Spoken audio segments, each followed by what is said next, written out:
adalah menang atas kesombongan atau mencobai Tuhan, mencobai Tuhan atau kesombongan kita. Kadang-kadang kita merasa kalau sudah diberkati Tuhan, sudah begini begitu kan kita merasa kita udah hebat, benar nggak? Kita udah bisa memanipulasi firman Tuhan, kita bisa kutip-kutip firman Tuhan untuk kita pakai membenarkan diri kita atau mengangkat diri kita, atau meninggikan diri kita pakai firman Tuhan. Seperti itu. Pencobaannya adalah iblis menyalahgunakan firman Tuhan dan menantang Yesus untuk menjatuhkan diri dari hubungan bait suci atau bait Allah di Yerusalem demi membuktikan perlindungan malaikat. Memang ada tertulis di Alkitab bahwa malaikat-malaikat akan menantang kita kalau kita terjatuh. Iblis pakai firman Tuhan. Ingat, waktu iblis coba kita, yang paling kita nggak sadari adalah ketika dia memakai firman Tuhan. Tapi itu kesannya untuk membuat kita mencobai Tuhan, atau akhirnya kita menjadi sombong, meninggikan diri. Yesus menolak godaan itu dengan apa? Dengan firman Tuhan. Dia jawabnya apa? Janganlah engkau mencobai Tuhan Allah. Dengan firman, dia mematahkan godaan yang kedua. Yesus menolak untuk menguji kesetiaan dan kuasa Allah hanya demi sensasi atau pembuktian diri bahwa kita ini betul-betul dipenuhi Roh Kudus. Aku ini dipenuhi Roh Kudus loh. Kalau aku berdiri berdoa, semua orang akan mengalami lawatan Tuhan. Semua orang akan mengalami mujizat Tuhan. Mujizat dan lawatan Tuhan itu haknya Tuhan. Kita hanya alat. Kita nggak perlu membicarakan, menyampaikan bahwa kita ini punya kuasa itu, nggak perlu. Pembuktiannya adalah ketika kita lakukan, Tuhan bekerja. Seperti itu. Next, yang terakhir, yang ketiga, menang atas keinginan atau tawaran dunia dan kekuasaan. Pencobaan yang ketiga, iblis menawarkan seluruh kerajaan dunia beserta kemegahannya asal Yesus mau menyembah. Dan ini tawaran yang paling banyak kita alami hari ini. Betul? Tuhan, kalau aku sudah pelayanan bertahun-tahun, aku harus punya ini, punya itu. Aku harus seperti ini, seperti itu. Ketika ada yang menawarkan, kita langsung, memang ini jawaban doa. Ini memang ini dan itu dan sebagainya. Pernah nggak ngalami itu? Ada nggak untuk validasi diri? Masa aku udah melayani Tuhan? Misalnya saya udah 26 tahun melayani Tuhan sejak tahun 2000, 26 tahun. Kita butuh validasi diri. Saya udah 26 tahun nih, kok saya masih seperti ini? Mana janji Tuhan? Terus ada yang tawarin nih, dari roh jahat lah, bukan dari Roh Kudus. Kamu gini loh, kamu kalau mau gini, begini, karena gini, maaf, tanda kutip ini saya nggak menghakimi. Di Jawa ada banyak orang, hamba-hamba Tuhan ditawarin untuk belajar hipnoterapi.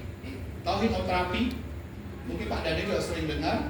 Di Jawa tuh banyak ditawarin. Saya pernah ditawarin sama teman-teman, sama teman-teman yang juga melayani ladang Tuhan, yang jadi gembala juga. Hipnoterapi itu kita bisa belajar hipnotis orang lain.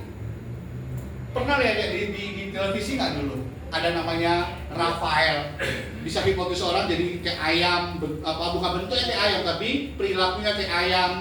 Suruh tidur, suruh jatuh, suruh jalan, suruh ketawa, suruh nangis. Pernah kan dengar hipnotis itu?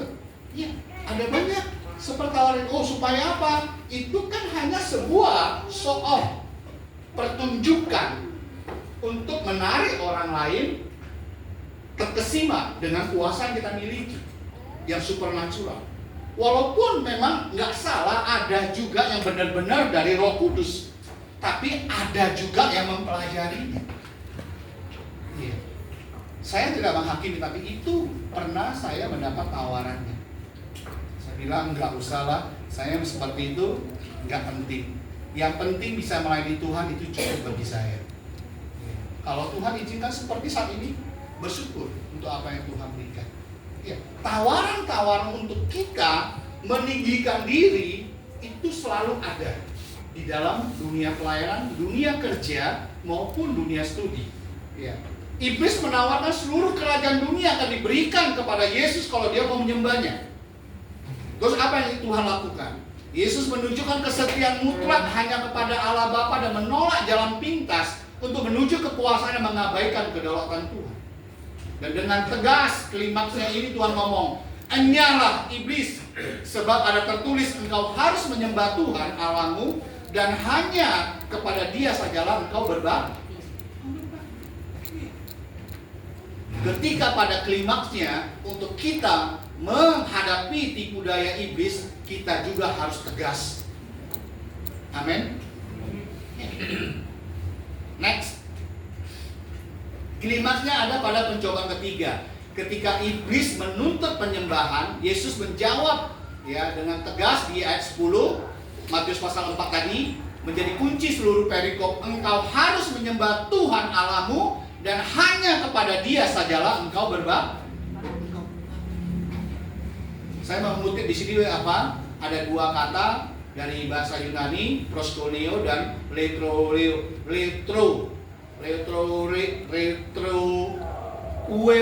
Ya, tulisannya ueo itu terlalu banyak.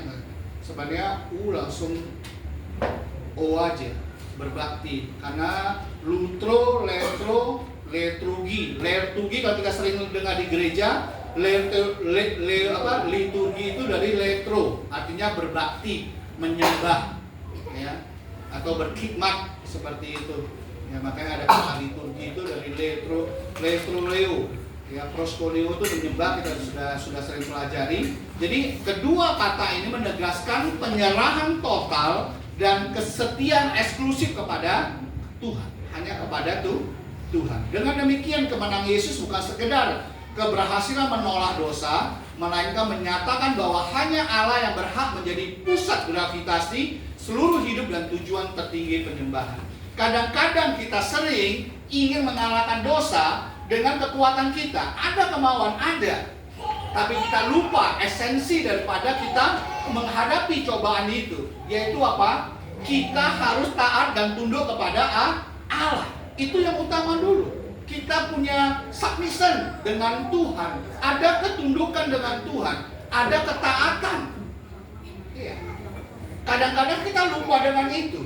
Dan setelah kita tunduk dan taat kepada Tuhan, kita pakai senjata pedang roh kita adalah firman Tuhan. Iya, adalah firman Tuhan. Sering seperti itu.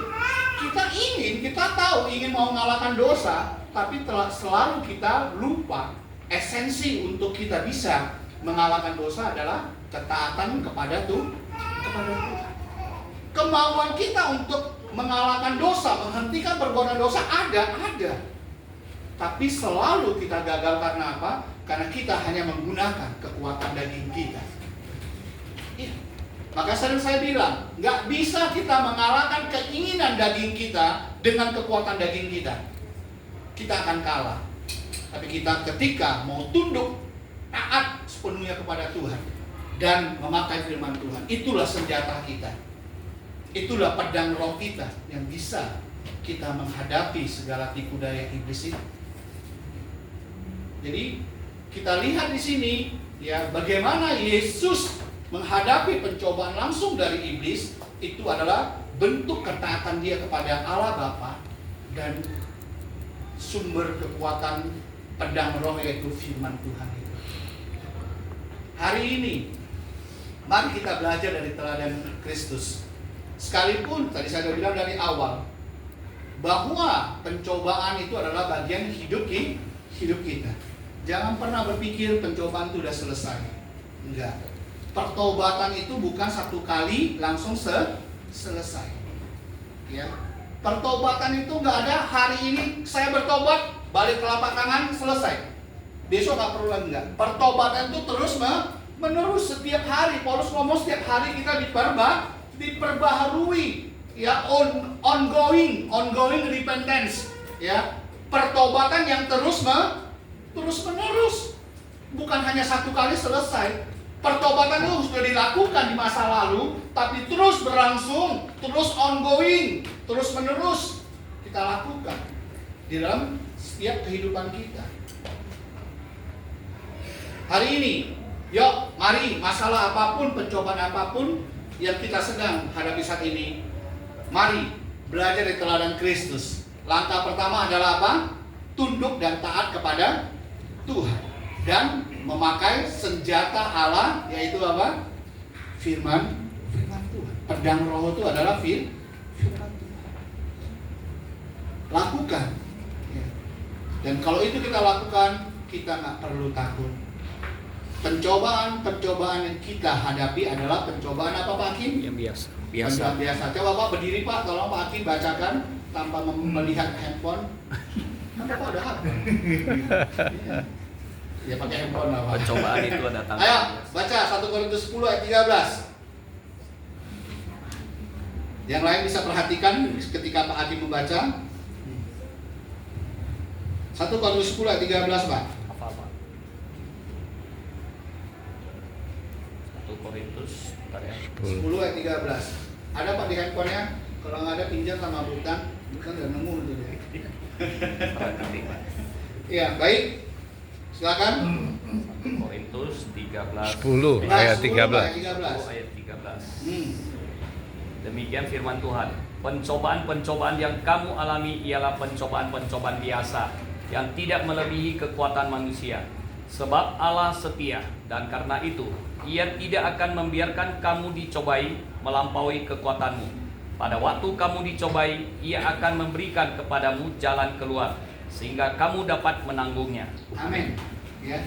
Ini bukan perkataan saya, tapi ini perkataan firman Tuhan. Bagaimana Paulus menulis surat kepada jemaat di Korintus, ya, menguatkan, mengingatkan mereka bahwa pencobaan-pencobaan yang sedang mereka alami saat itu adalah pencobaan Biasa.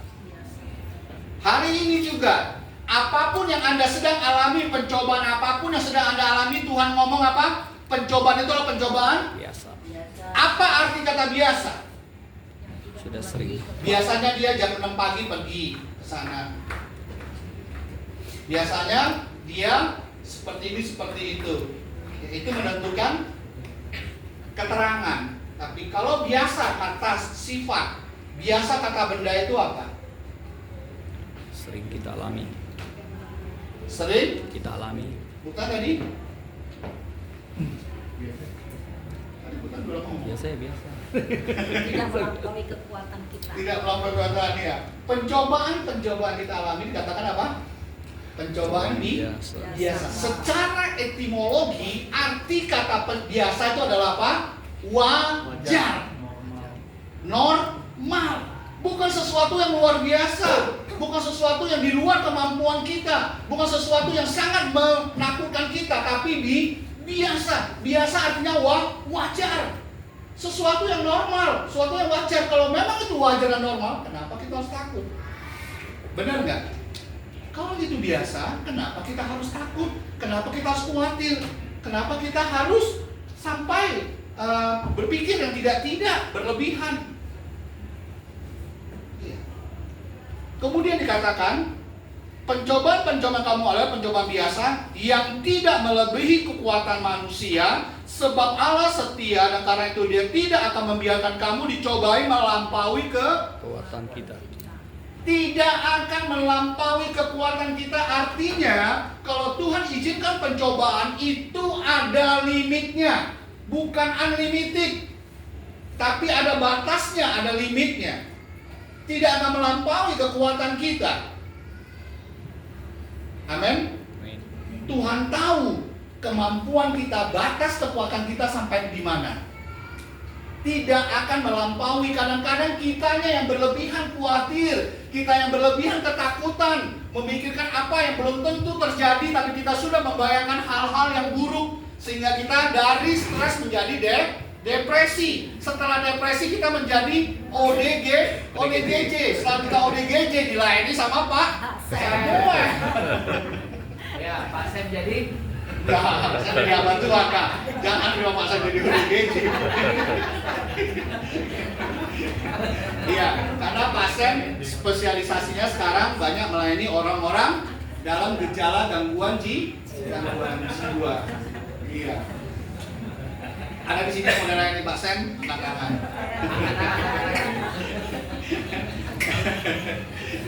Iya, jadi tidak melampaui batas kemampuan kita, ada limitnya, ya. Dan ketika Tuhan pun mengizinkan kita ada di dalam jalan pencobaan itu, tapi Tuhan tidak menutup jalan itu.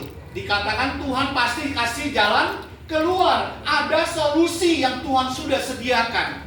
Tuhan hanya melihat, menunggu apakah kita tetap taat dan tunduk kepada Tuhan dan menggunakan firman Tuhan atau tidak. Itu aja. Ketika kita tetap taat dan tunduk kepada Tuhan, percayalah, selalu ada solusi untuk segala masalah yang kita hadapi di dunia ini. Amin. Iya, saya bicara nggak hanya teori lagi, tapi saya mengenal